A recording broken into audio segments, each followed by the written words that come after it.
Anička v komore na klinček, kde si vešiavala svoj zelený venček.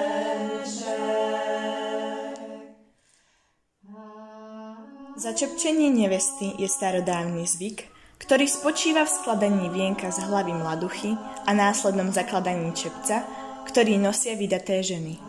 Sme folklórna skupina Cifruvačka, ktorá má folklór v srdci a s radosťou ho prinesie aj na vašu svadbu.